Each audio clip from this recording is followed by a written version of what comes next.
Ooh la la, some exciting high-octane Football Associations Cup action. That's right, a couple of FA Cup games today in the quarterfinals, seeing those tricky trees Nottingham Forest go through, as well as Crystal Palace touching up Fulham 3-0 away at their gaff as well.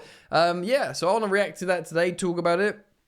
Also, something that I don't understand, Forest being denied a penalty on a VAR review. I just feel like I don't know the rules anymore, man. We're going to get into all of it today. Thanks for joining me. You might notice a little bit better quality. That's because my setup has changed a little bit. I'm now looking straight down the barrel into your eyes. No longer at an angle, twisting and reacting. Addressing you directly. I think content's better like that. I've upgraded some lighting and stuff as well, and I'm framed differently, a little bit closer. So hopefully the content's good. And yeah, like I said, apart from the odd day off, I will upload on this channel, Football Yannick, every ruddy day, mate. So hop on board, join the fun, and give me your sweet, loving support by just subscribing.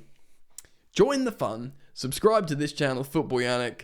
I've got a few hundred additional ones the last couple of weeks. Pushing for, 16,000 subs? Something lovely like that. So I always appreciate your guys' support. Thank you for that.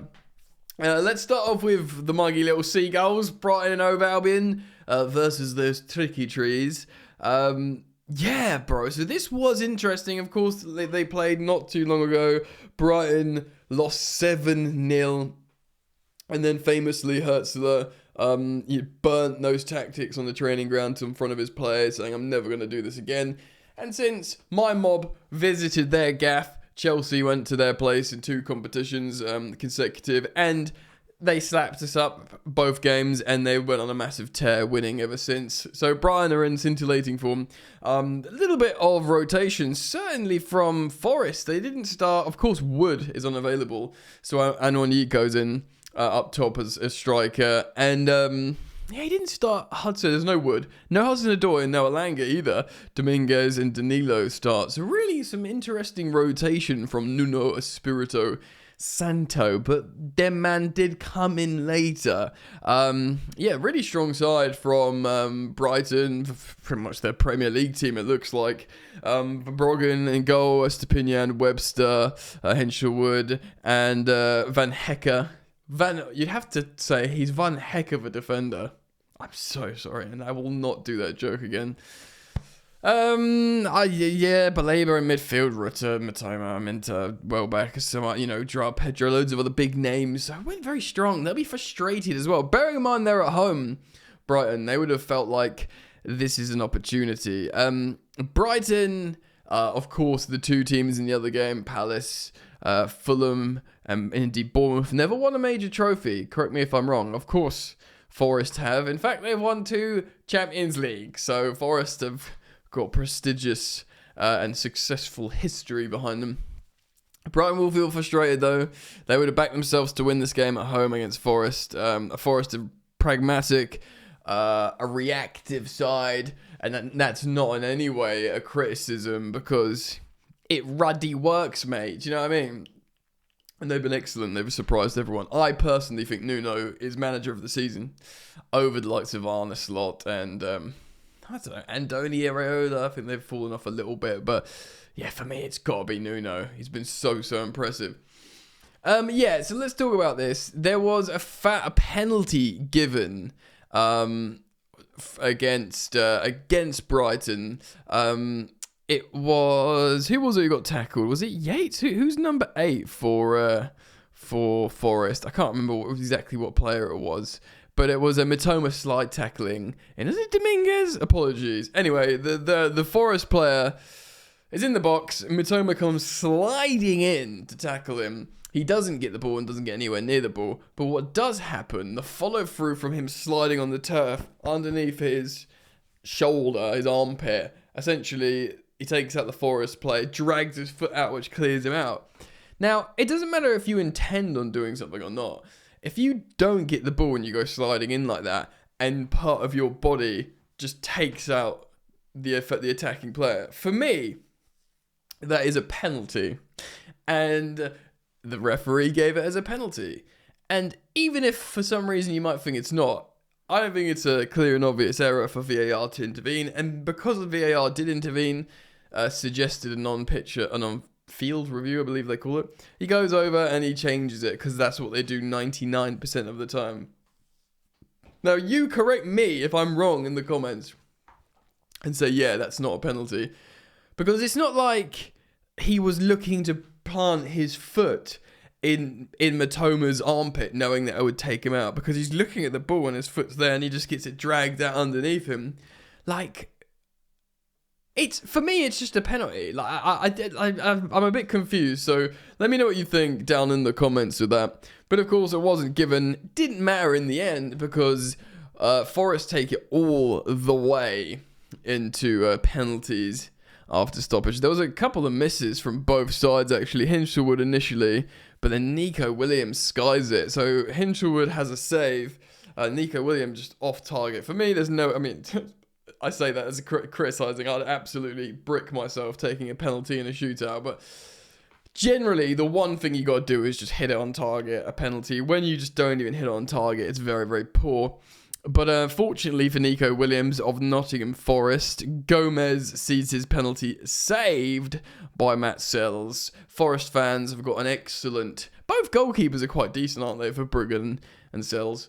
But there's a great chant for Matt Sells. It's Forest fans. The when I think about you, I touch Matt Sells. I touch Matt Sells. Great stuff, really, innit? Good penalties from all them, man, really. Nice to see Hudson-Odoi put one in. Gruder, the Brighton player. Ooh, naughty little nonchalant pen from him.